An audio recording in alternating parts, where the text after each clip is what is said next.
This book, you guys. Like, this book. Good morning, good evening, and good night, everybody. My name is Sarah, and today we're talking about The Stainless Steel Rat by Harry Harrison. Now, I'm absolutely in love with this book, just to get that out of the way first. It is a very difficult book to talk about, though, without going into spoilers. So, for this review and discussion, I'm going to split it into two parts. A basic review about the first two chapters and how it's written. And then we're going to go into minor spoilers. I am going to give my opinion and rating in the first part. If you just want to listen to that, go ahead and leave the video once I tell you to, okay? Okay. Now, Stainless Steel Rat is set in a universe where universal travel is very common. Humans have set up a traveling route throughout the universe, from planet to planet. It's very cheap and easy to go from one to another, about $10 for a ticket on a spaceship. Now, in this universe, crime has basically been obliterated. All the rats of society have been wiped away through technology and good police work in a peacekeeping corps, except for those who have learned to adapt. The stainless steel rats. Now, our main character in this novel is one of those stainless steel rats. His codename is Slippery Jim, and he's one of the few criminals left in the world. And the reason why he has survived so long is the fact that he has a moral code. He refuses to kill. Now, this book was written back in the 60s, so it definitely has a couple of those weird writing quirks to it. You can tell how women are featured in such a way where the beauty is focused on and men are seen as quick-witted and handsome. But you have to realize something. The writing in this book was unique even for back in the 60s. So when you pick this book up and you realize it's a weird writing style, don't just place it for the time period. It's the author. And the writing styles is one of the best things about this book. Now, the first two chapters are basically summed up on the back of the book, so I'm going to give a quick talk about what they are. The first thing you have to understand, in this universe, almost everything is done through robotics. So you buy a ticket at a machine, and it punches you a card number saying what ship you're going to get on. How Jim gets around this, though, is that he adjusts the card. He pays for a high ticket, and then as he's going into a changing booth, he adjusts the ticket so it shows that he's going on a different flight. So even if he's caught, people will think, oh, it was just a machine error, because why pay for a higher ticket for a lower paying planet? Our main character, Jim, as I said before, is one of the most successful criminals in this universe. He has committed almost every crime his moral code will allow, except for one. He has never robbed a bank. So of course, after he finishes up his last job, he's bored. He wants to get right into a next job. Of course, that's not something he would normally do. He normally takes a couple months break in between jobs so he doesn't risk getting caught. But he gets anxious, and that will eventually lead to his downfall. You see, as soon as he's done with one, he gets on a ship and goes to another planet to rob a bank. And he does everything perfectly up until the end. As he's driving away with the money, he has to take a certain turn to get off the planet. And there is a line of cars stopping him. But these cars aren't police. No, they're what I'm going to call vigilantes. You see, there's this organization in the government that specialize in catching criminals beyond what normal police can do. And that's because these are criminals themselves. The criminals turn vigilantes. People hired by the government on very high wages to stop their normal crime ways and go catch other criminals. And they are interested in Jim. They see Jim as someone who puts himself higher than the others. They're annoyed by this, but they understand. So they recruit him. They tell him, you either join this organization or we're going to wipe your memory and rewrite your personality. So he says yes. And when Jim first arrives at this organization, he's actually kind of bored. They just push him into a paper pushing job, just making him fill out basic paperwork and shoving him on his way. So he starts to stick his nose into places they don't belong. He ends up finding this blueprint that's just supposed to be for a regular cargo ship. But he realizes something's wrong. Take out a wall here, expand room there. You got yourself a battleship. A battleship that hasn't been made in over 300 years and is strictly outlawed by the Peacekeeping Corps. There's only 3 in the universe, and they have been destroyed. So of course, Jim does what any sane criminal will do. Break into his boss's office, hold a gun to the guy's head, and demand to take the job to hunt down this criminal. So they say yes, and they send Jim on his way. Now, one of the amazing things about this is that Jim actually convinces the government to sell him a planet, make a news story, pretend he's some rich noble who's found a wealth in this place to lure the battleship to his planet. And it works. This crazy plan to just set him up in luxury actually works. So the battleship arrives, and it's these two people running it, a man and a woman. Now, Jim originally thinks that this man is the head of an organization, that this lady is just there as a pretty face to convince others to do what this man wants. But he would be wrong.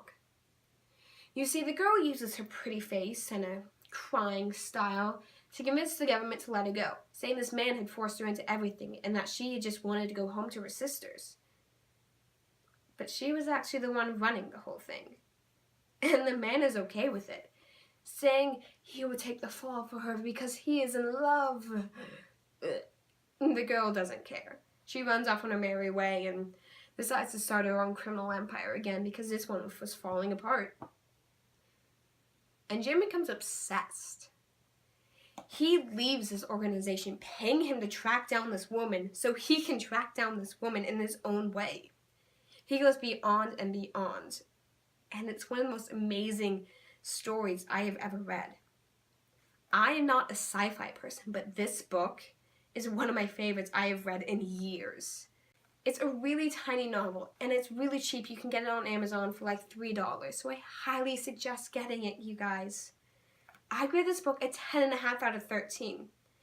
There's clearly some flaws in it, especially considering when it was written, but it's such an amazing story. It sucks you in. And even if you're not into sci-fi, they use marine terms to describe how the space works. And so honestly, you can see it as a Navy story instead of a sci-fi one. Now, on to spoilers and a basic discussion. If you want to pick this book up, which again, I highly recommend, stop this video now. This novel is much better read blind. And again, it's a really quick read, so go ahead and do it. There's audiobooks on YouTube, and it only takes about 2 hours. Everyone gone? Okay, it's just me and you now. So, in this book, the lady that Jim is tracking down, her name is Angeline, and she is insane. In this universe, people are capable of taking a sort of liquid elixir almost that can give you a mental illness for an hour. Science is done to such a basic degree that you can inject yourself and you can be mad for a day. Jim does this because he wants to track down Angeline. He wants to see how she thinks. And he is terrified. After the day of being mad, he wants nothing to do with that lifestyle. His moral code, which refuses to allow him to kill, was gone. He was ready to pull out his gun on the basic annoyance. Now, Angeline is described as one of the most beautiful people in this universe. But like I said before, in this universe, you can have surgery to change your appearance. So every time Angeline goes to a new planet, sets up a new criminal empire, she changes her appearance, just enough so she can't be tracked. Now this sends Jim on a wild goose chase. But eventually he finds her by accident, and it's an absolutely amazing discovery. You see, he ends up meeting her at a bar, and he pretends to be interested and wants to hook up with her. So she takes him back to her apartment and shoots him, and leaves his body there for dead. Now luckily, Jim, having experienced Angeline's madness, had the foresight of wearing a bulletproof vest, and so survived the encounter. But he can't help shake the feeling. He's obsessed with Angeline to the point where it's almost becoming love. Love and lust in this story are very mixed opinions, and it keeps intertwining in a way that you can almost not even tell the difference in between them. He has such a fascination with Angeline, he will do anything to be with her.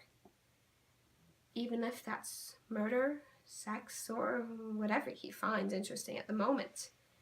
Whatever she finds interesting at the moment. Now, at the end of this novel, he actually ends up creating a cover for him. He gets a surgery to look like someone else because Angeline thinks he's dead at the moment. And he tracks her down to this planet where they're trying to start their own little revolution against monarchy. She's actually trying to run the revolution behind the scenes, manipulating the nobles who want to strike out against the king. And so he disguises himself as a new person and convinces Angeline to let him be her bodyguard. And she kind of knows it's him, though. She knows, but she doesn't say anything because she realizes that Jim is having his own little crisis, almost. He can't realize whether he wants to take her down or join her. Now, at the end of the novel, this actually gets to him. Because he doesn't end up taking down Angeline. He can't. He's in love with her at this point. And when he confronts her about knowing that he was Jim, knowing that he was the one trying to hunt her down, she confronts him, knowing that he loves her, knowing that he would do anything for her. But she thinks it's only because of her beauty. So she throws a locket at him and storms out, saying, "Would you kiss this girl?" And in the locket is one of the ugliest girls he had ever seen. A picture of a poor little child. And he realizes it's her. Angeline had gone through so many surgeries, so many reconstructions, that not a drop of her remains. He realizes that the most beautiful girl in the universe was nothing more than a mad little child, someone upset about what she looked like. And he can't do it anymore. He can't hurt this girl he's in love with. He can't hurt this girl who's been through so much. So the organization comes in, and they stop her for him. Now this book, again, I am absolutely in love with. Like, you guys don't understand. This forever be my book. This was actually originally my dad's, so that's why it's a little beat up and the pages are yellow, but like, it just adds to it. It's gonna be a family novel, I know that. Now, as much as I love this book, I can only give it a 10.5 out of 13. Again, there are some obvious flaws, but they're almost bypassed.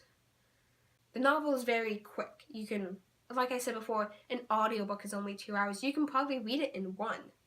So, in that way, it skips through a lot of things. You run over and almost forget most of the story in itself, except for the key plot points. So, that's why I can only give it a 10.5, not an 11. Though I do think the book almost deserves an 11. So, maybe like 10 3/4.